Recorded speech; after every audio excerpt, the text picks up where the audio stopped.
Hey y'all, Tonish from ShootingStarSVG back, and today I want to talk to y'all about how I press my Lonestar leatherette on hat patches with a cheap old Vevor hat press.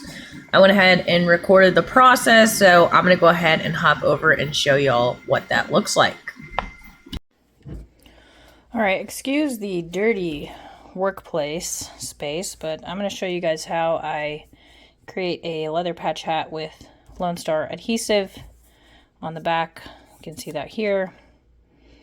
These are not sticky, so I like to use heat tape on my patches. And then I just get it as lined up as possible.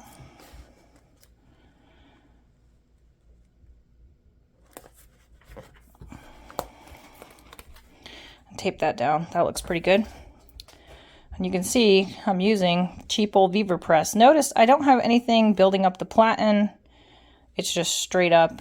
I have my pressure set. And I'm not going to have any creases on this hat. And right now it's just heating up. So we'll wait for that to heat up.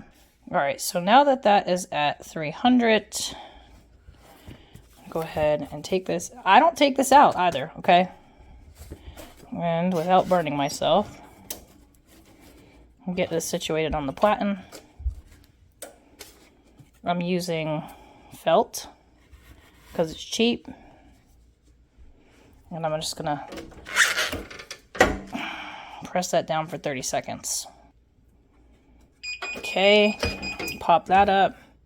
Now I'm gonna go ahead and take that heat tape off.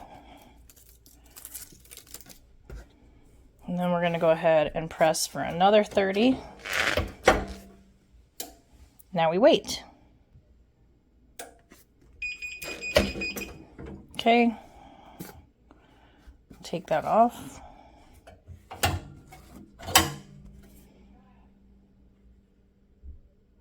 don't have any issues with the hat. So we're going to let that cool down. And I'm going to go ahead and get the packing ready for that. So that's that. Pretty straightforward stuff. If y'all have any questions about the process or what I'm doing, please feel free to drop a comment in the comments box below, and I'll be happy to help you out. If you need anything else, don't hesitate to reach out. ShootingStarSVG, signing out.